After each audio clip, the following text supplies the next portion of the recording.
Hello everyone, welcome to this session dedicated to preparing for the Az-104 exam. My name is Jackton. As we embark on this journey together, our goal is to dive deep into the key concepts, challenges and solutions that you might encounter in the Az-104 certification exam. For those of you who may be unfamiliar, the Az-104, also known as Microsoft Azure Administrator, is a certification that validates your skills in implementing, managing, and monitoring an Azure environment. It is a significant milestone for anyone pursuing a career in cloud computing and Azure administration. Today's session is designed to be interactive and engaging. We'll be going through a series of review questions that touch upon various aspects of the Az-104 exam blueprint. These questions are carefully curated to not only test your knowledge, but also reinforce important concepts that are essential for success in the exam. Whether you are gearing up to take the Az-104 exam or simply looking to enhance your Azure skills, this session is tailored for you. Feel free to actively participate, ask questions, and share your insight on the comment section of this particular video as we navigate through these review questions. First and foremost, who are we? We are 591 Lab, and our site is 591lab.com. pronounced as 591 Lab. 591 Lab is the top IT training and certification exam brand in China, Hong Kong, Taiwan, and Singapore. Our mission at 591 Lab is to provide our clients with exceptional exam preparation experience for Microsoft, for certifications in Cisco, Huawei, Aruba, Juniper, Microsoft as mentioned earlier, and Azure certification tracks. So without further ado, let's jump into the world of Az-104 and explore the ins and outs of Azure administration. Let's get started with the agenda. The agenda for the review questions today will revolve around the following: 1. Virtual private network. 2. Network security groups. 3. Azure Active Directory. So let's begin with the first question. Number 1, your company has virtual machines, VMs hosted in Microsoft Azure. The VMs are located in a single Azure virtual network named VNet1. The company has users that work remotely. The remote workers require access to the VMs on VNet1. You need to provide access for the remote workers. What should you do? All right, before we tell the exact answer, let's proceed to the Microsoft whiteboard and also the Azure portal, and then I'll demonstrate the concepts within the virtual private network.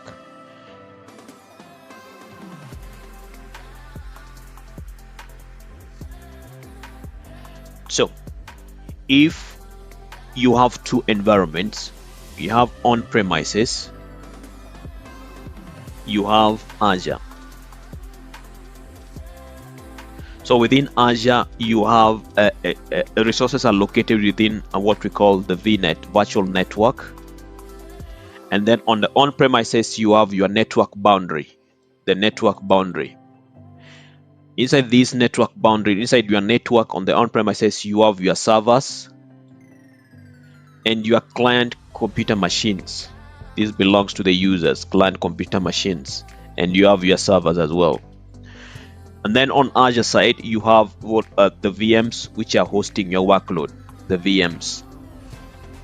So if you want to connect this entire site on an on-premises network to the Azure virtual network environment, the sort of VPN connection that you will implement is site-to-site VPN. Site-to-site VPN. And then if you have a remote worker who is working remotely and they also want to access these particular workloads existing inside these VMs on the Azure VNet side, so you will implement a point-to-site VPN, point-to-site VPN. So both site-to-site VPN and point-to-site are secure, and the traffic is over the internet. Secure traffic is over the internet. Traffic is over the internet. and the security measures that have implemented for that IPsec tunnels that you'll implement. So let's go to the Azure portal, and then I'll showcase to you how do you get to implement point to site, for example. So if I go to my Azure portal, you'll need to navigate to your Azure Network Gateway. So I already created one Azure Network Gateway called 591 Lab Gateway, and I'll proceed to 591 Lab Gateway, and then go into point and site configuration, and then click on configure. So under address pool, I'll put IP address range that will be assigned to the remote workers computers. So these are a pool of IP addresses, and then I'll choose the tunnel type, authentication type. If it is, I need them to use an Azure certificate or Radius authentication or Azure Active Directory. So depending with the authentication type chosen, you'll have to do the configuration. If it is Azure certificate, you need to implement the certificates. So this is the point to site implementation process, how you'll go about it. So let's go back to our question. So our question was in terms of the was majorly focusing on the company has users that work remotely. So that means we'll go with point to site VPN. So it's not VNet to VNet, it's not configure multi-site, it's not site to site VPN, because this one is connecting the entire site on the on-premises to the Azure site which through the site to site VPN tunnels. So as we discussed, the correct answer is C, configure point to site VPN.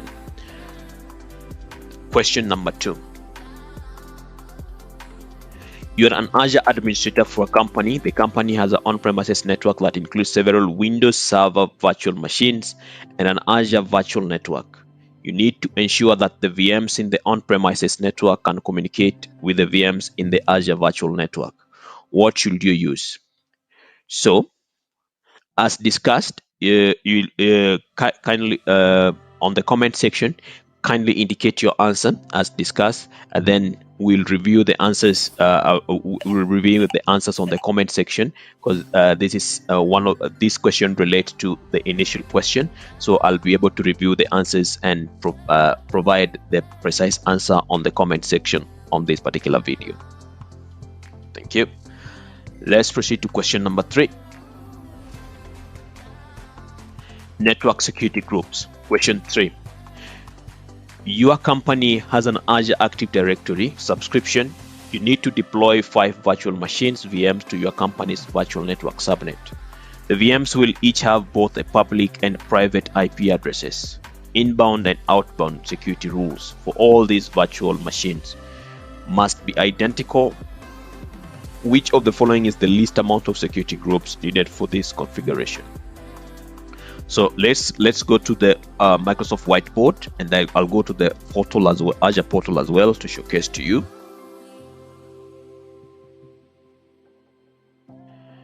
So while on Azure on the Azure whiteboard, so I want to indicate to you how network security groups work. Network security groups are what we call, in short, we call them NSGs. So these are they are like firewall rules that you get to implement within Azure side, firewall rules. So what happens is that when you have a virtual network, you have a virtual network, this is VNet, and you have inside the VNet you have the subnets. This is a subnet. You have another subnet, and then in every subnet you have VMs, for example, VMs.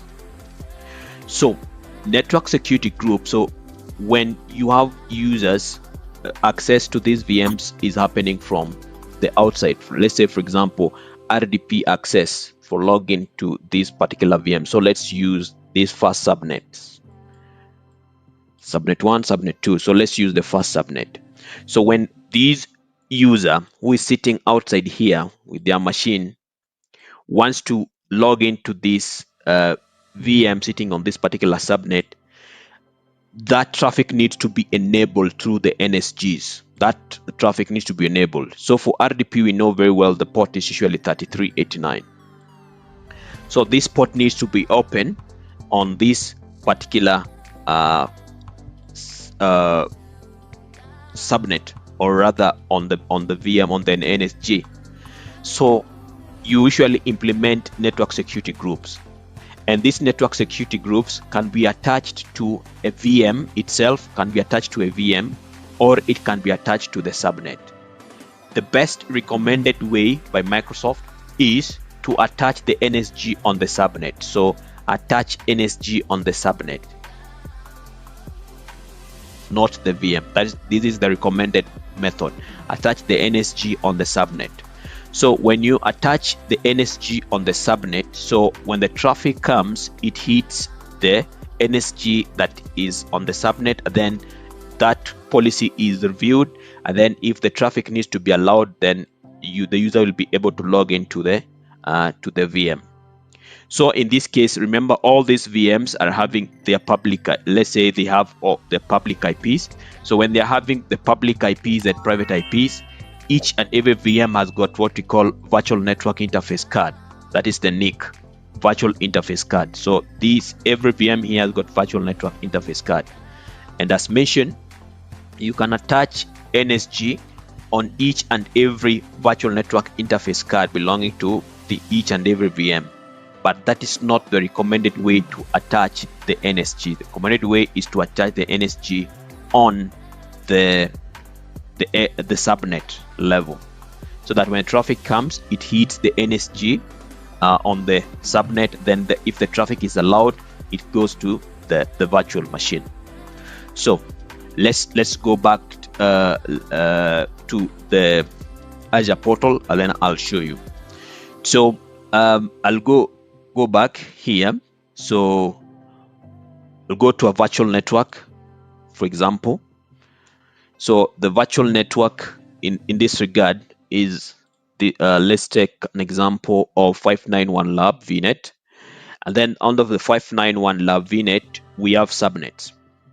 So as mentioned, we have resources on this particular subnet. So my VM that I've created belongs in this subnet 1, and then the gateway, the virtual network gateway that I created is on gateway subnet. So if I want to attach NSG, network security group, I'll attach the network security group on this particular subnet. So how do we create a network security group? So you go to you just search for NSG security group. So you create one.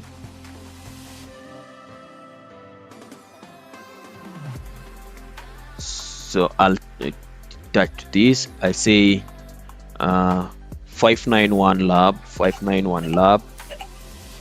NSG. So then tags, environment, then learning, review, and create.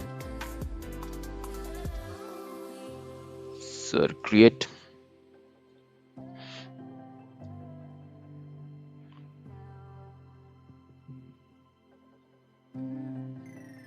So after creating it, then I'll touch this particular NSG on the subnet. So I'll go to this resource, I'll go to the NSG itself, and then check on, you see, I can attach this NSG as created to a network interface.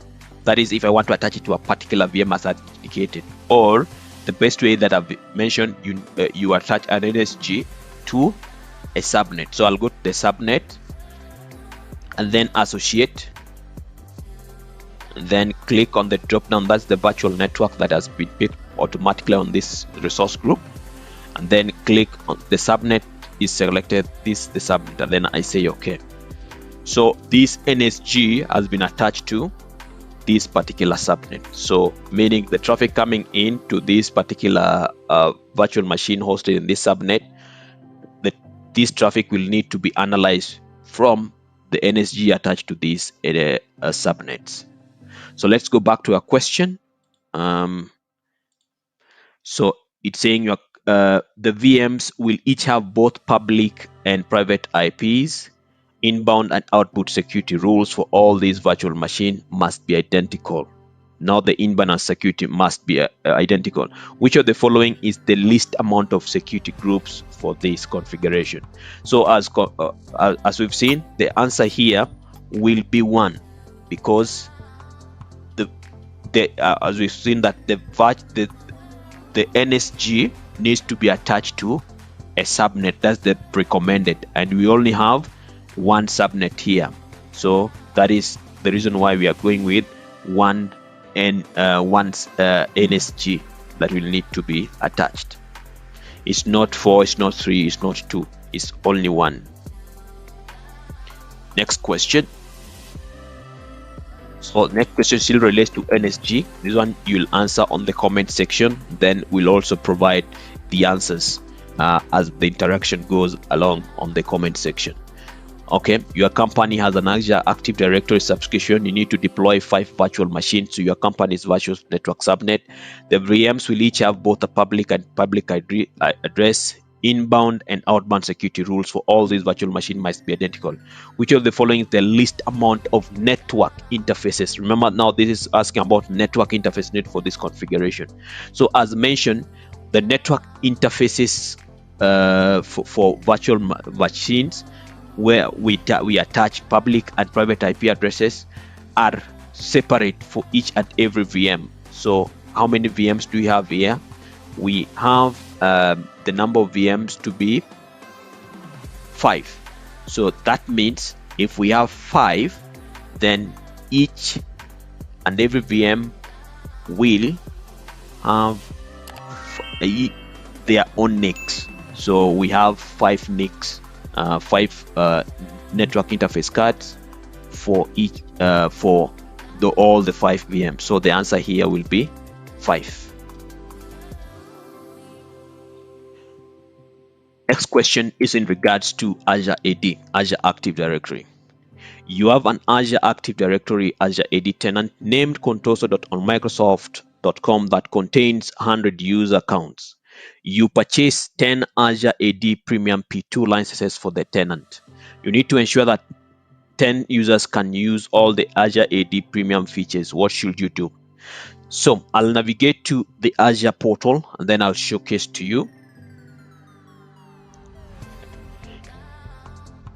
So in terms of licensing, so what we need to do, Azure AD, just search for Azure Active Directory, which is currently called Microsoft Entra ID.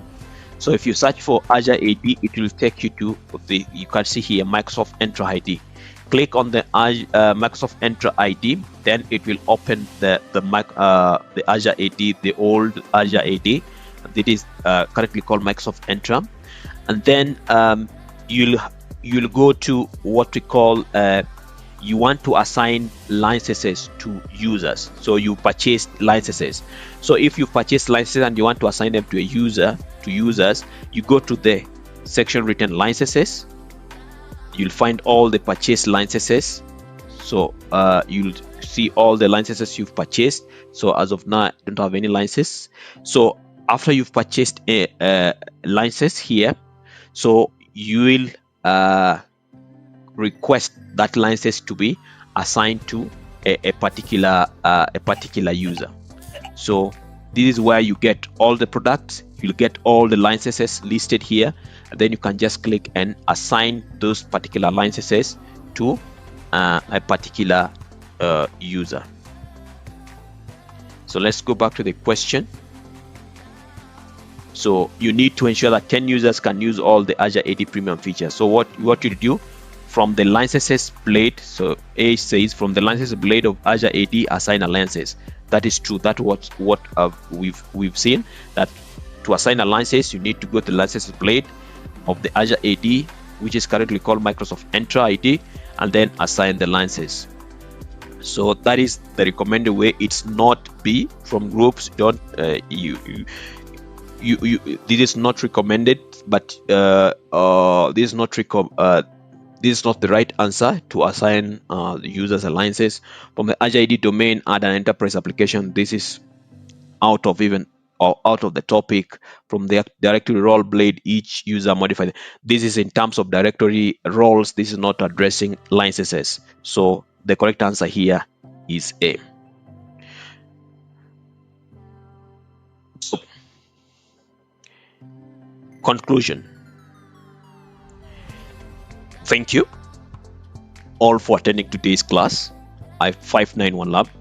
We hope you find the material informative and helpful. Remember, practice is critical to mastering any new skill, so review the course content again and keep practicing with 591 Lab. Help and support. If you have any question or concern, please don't hesitate to contact us.